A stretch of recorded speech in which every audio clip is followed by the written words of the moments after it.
Hare Krishna and good morning from ISKCON Hong Kong. I'm Sravaniya Dasi, and today we're reading from Srimad Bhagavatam, Canto 1, Chapter 11, Texts 1 and 2. Thank you for joining us.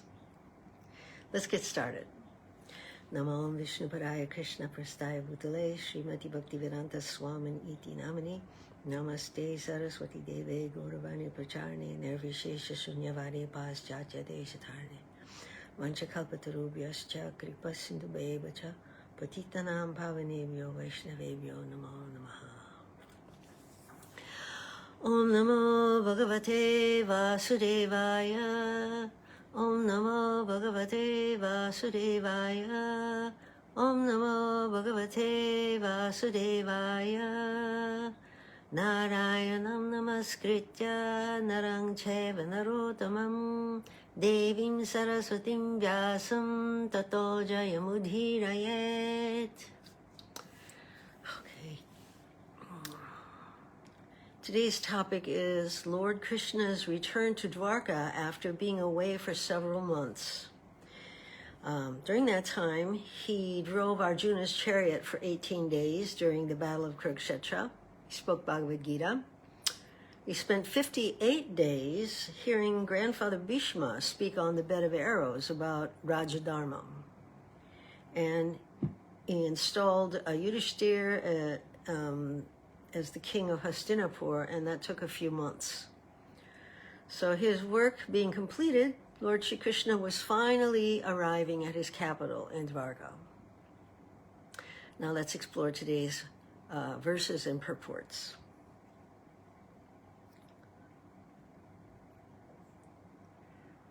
Okay, text 1.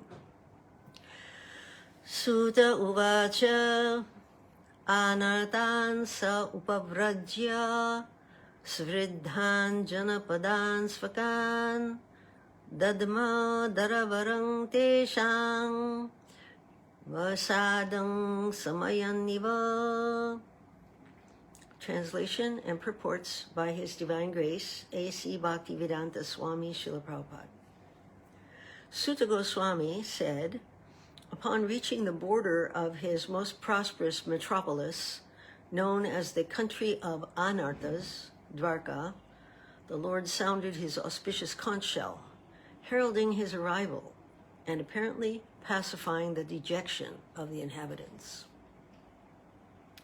Purport. The beloved Lord was away from his own prosperous metropolis of Dvaraka for a considerably long period because of the Battle of Kurukshetra, and thus all the inhabitants were overcome with melancholia due to the separation. That means we were very sad. Right? When the Lord descends on the earth, his eternal associates also come with him, just as the entourage of a king accompanies him. Such associates of the Lord are eternally liberated souls, and they cannot bear the separation of the Lord even for a moment because of intense affection for the Lord. Thus, the inhabitants of the city of Dvaraka were in a mood of dejection, and they expected the arrival of the Lord at any moment. So, the heralding sound of the auspicious conch shell was very encouraging, and apparently the sound pacified their dejection. They were still more aspirant to see the Lord among themselves, and all of them were alert to receive him in the befitting manner. These are the signs of spontaneous love of Godhead. Text 2. Sa uchakashe davalora rodaro Purukramasya darashona sonima dadmayanana karakangya sampute yatabja kande kalahangsa utsvana. The white and fat-bowled conch shell, being gripped by the hand of the Lord Krishna, sounded by him, appeared to be reddened by the touch of his transcendental lips. It seems that a white swan was playing in the stems of red lotus flowers. Purport. The redness of the white conch shell due to the lip touch of the Lord is a symbol of spiritual significance. The Lord is all spirit, and matter is ignorance of this spiritual existence. Factually, there is nothing like matter in the spiritual enlightenment, and this spiritual enlightenment takes place at once by the contact of the Supreme Lord, Sri Krishna. The Lord is present in every particle of all existence, and he can manifest his presence in anyone. By ardent love and devotional service to the Lord, or in other words, by spiritual contact with the Lord, everything becomes spiritually reddened like the conch shell in the grip of the Lord. And the Paramahamsa, or the supremely intelligent person, plays the part of the ducking swan in the water of spiritual bliss, eternally decorated by the lotus flower of the Lord's feet.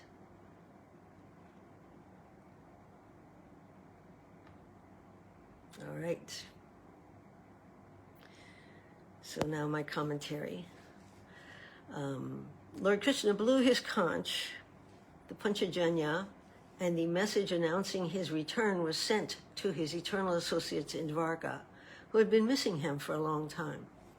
One who takes shelter of the Supreme Lord has nothing to fear, even in the midst of the greatest calamity. Even so, separation from Krishna for even a short time may seem like millions and millions of years due to deep affection and love for him.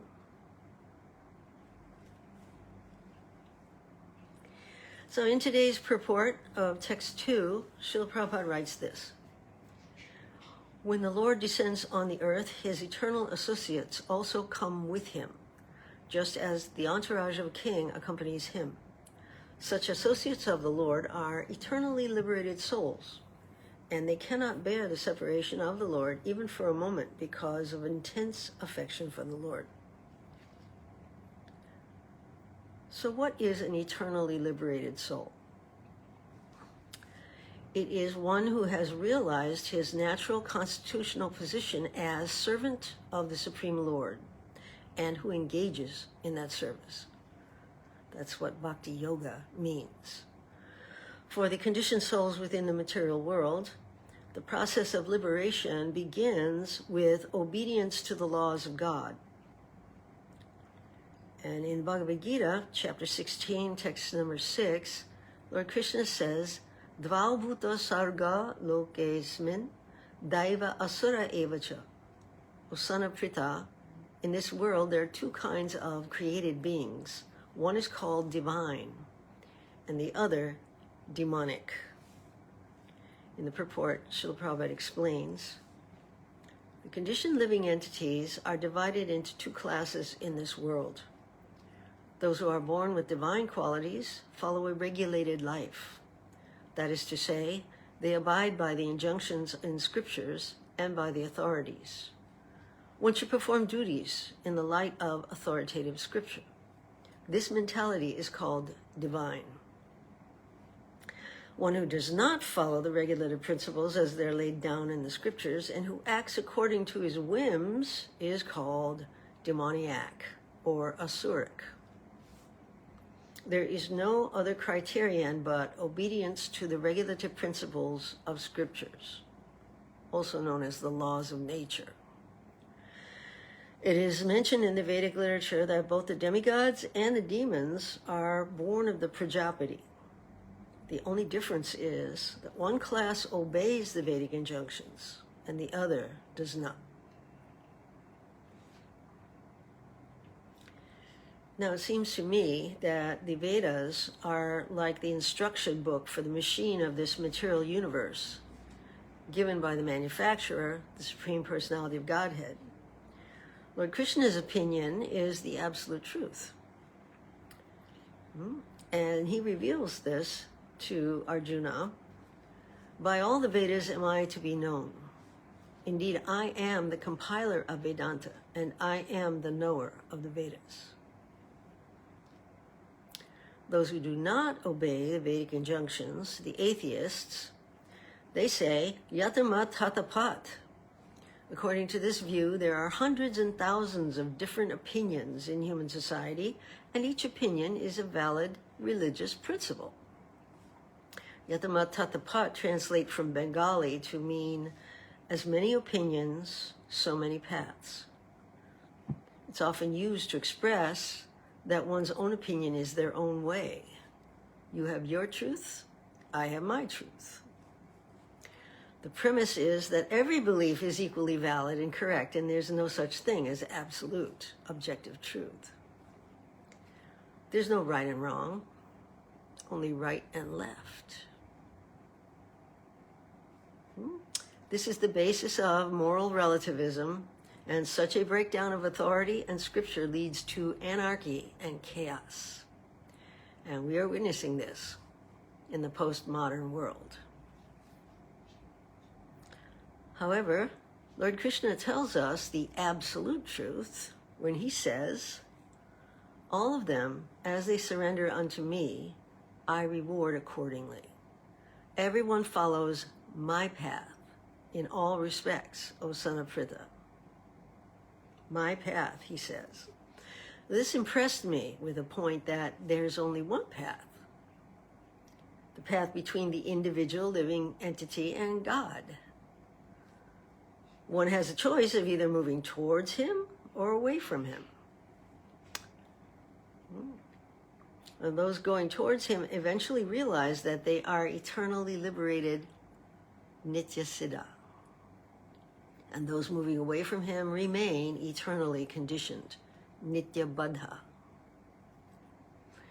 In Chaitanya Charitamrita Madhya Lila, chapter 22, text 107, it is stated, Nitya Siddha Krishna Prema, Sadhya Kabunai, Shravanadi Shuddha Chitte Karaye Udoy. Pure love for Krishna is eternally established in the hearts of the living entities. It is not something to be gained from another source. When the heart is purified by hearing and chanting, this love naturally awakens.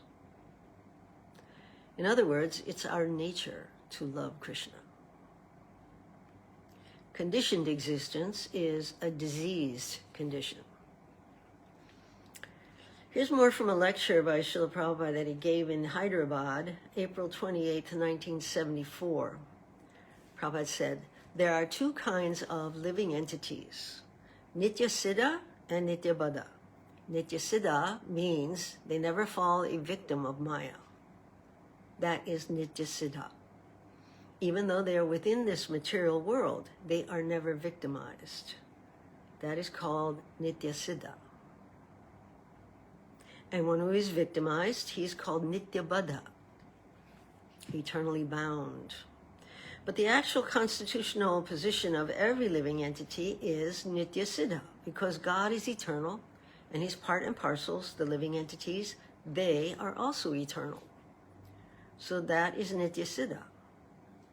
Nitya Siddha, Sadhana Siddha, Kripa Siddha. There are different grades. They are all described in the Nectar of Devotion. So one can become Sadhana Siddha by following the rules and regulations and instructions of the spiritual master. He can also become Siddha. He can become again Nitya Siddha. That's pretty clear. So, in the purport of Srimad Bhagavatam, Canto 3, Chapter 2, Text number 2, Prabhupada said something that really impressed me. An eternally liberated soul is a devotee of the Lord who never forgets him. An eternally liberated soul is a devotee of the Lord who never forgets him.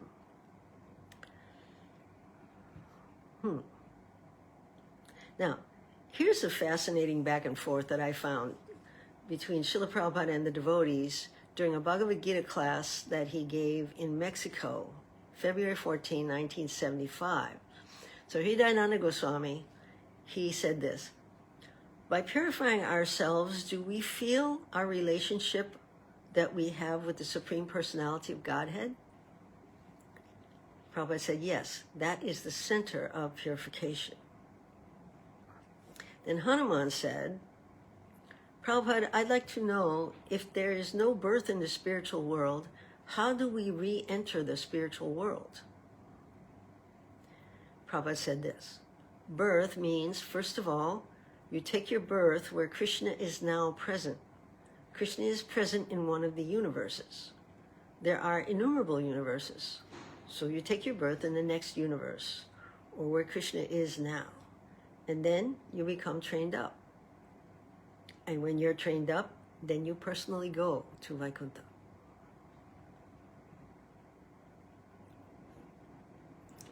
Now this makes me wonder, were some of the eternal associates mentioned in Dvaraka taking their final births in the universe where Kṛṣṇa was appearing after purification in many lifetimes? Or had they come down from the spiritual world to assist the Lord? In any case, they were all Nityasiddhas. Whenever I prepare a class on Srimad Bhagavatam, I not only focus on the verses given, but I read the entire chapter for context. And this time I was shocked to discover that among the citizens of Dvaraka, there were also prostitutes, also known as society girls or courtesans. Amid the different citizens, there were several hundred of them, and they were being carried in vehicles to go and meet Kṛṣṇa upon his return. In today's text number 2 purport, Srila Prabhupada writes, factually, there is nothing like matter in spiritual enlightenment. And this spiritual enlightenment takes place at once by the contact of the Supreme Lord Sri Krishna.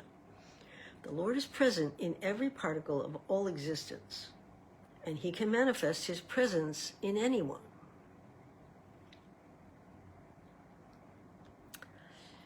We may recall Kubja, the hunchback woman in Mathura whom Krishna raised up to be straight and beautiful. She became a great devotee of the Lord. Chintamani, courtesan of Bilvamangala Thakur, she encouraged him to give as much attention to God as he had given to her by coming to visit her house during a heavy storm.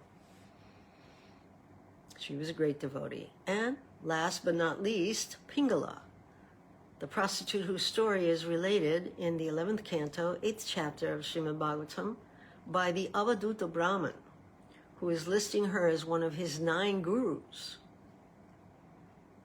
Here's a brief description. There was once a prostitute named Pingala in the city of Videha, and from her the Avaduta learned another lesson.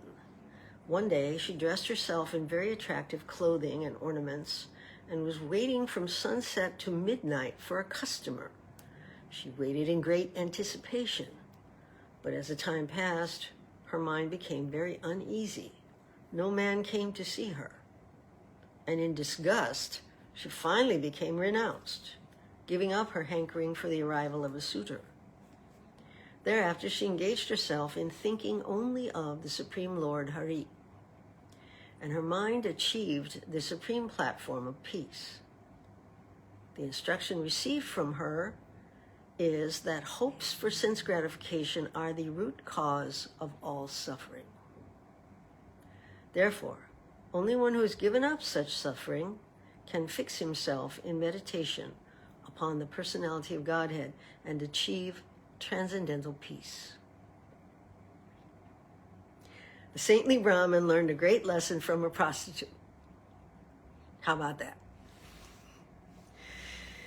In text number 19 of the present chapter, Srila Prabhupada gives an analysis.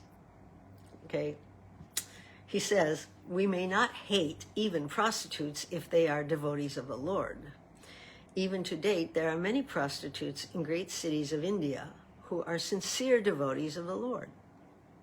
By tricks of chance, one may be obliged to adopt a profession which is not very adorable in society, but that does not hamper one in executing devotional service to the Lord. Devotional service to the Lord is uncheckable in all circumstances. It is understood herewith that even in those days, about 5,000 years ago, There were prostitutes in a city like Dvaraka, where Lord Krishna resided. This means that prostitutes are necessary citizens for the proper upkeep of society. Prabhupada wrote that. No, I didn't say that, all right? Prostitutes are necessary citizens for the proper upkeep of society. The government opens wine shops, but this does not mean that the government encourages drinking wine. The idea is that there is a class of men who will drink at any cost. And it has been experienced that prohibition in great cities encouraged illicit smuggling of wine. Similarly, men who are not satisfied at home require such concessions. And if there's no prostitute, then such low men will induce others into prostitution. It is better that prostitutes be available in the marketplace so that the sanctity of society can be maintained. It is better to maintain a class of prostitutes than to encourage prostitutes within society. That means degrade young women. Well, the real reformation is to enlighten all people to become devotees of the Lord, and that will check all kinds of deteriorating factors of life. That's Srila Prabhupada's purport. So let me be clear. I am not advocating that it's all right to become a prostitute for Krishna. I'm not saying that. But suffice it to say that in devotional service to God, no previous qualification is required. Anyone can take shelter of Krishna and be saved from the ocean of repeated birth and death. All it takes is remembering the Lord through constant practice of pure devotional service. And this begins with hearing and chanting. So I'll end today's class with a verse from Anadi Karma Phale by Srila Bhaktivinoda Thakur. Patita kinkora dori, pada padma duli kori, deho bhakti vinod asroy, amitava nitya das, buliya mayar pash, badahoye achi doyamoy. Accept this fallen servant and fix me as a particle of dust on your lotus feet. Kindly give shelter to this Bhakti Vinod. O most merciful Lord, actually, I am your eternal servant. But having forgotten this, I have become bound up in the network of Maya.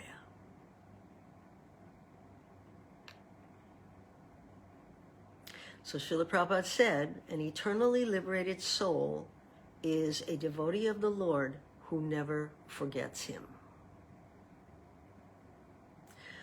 For anyone who would like to go deeper into this topic, here's some homework.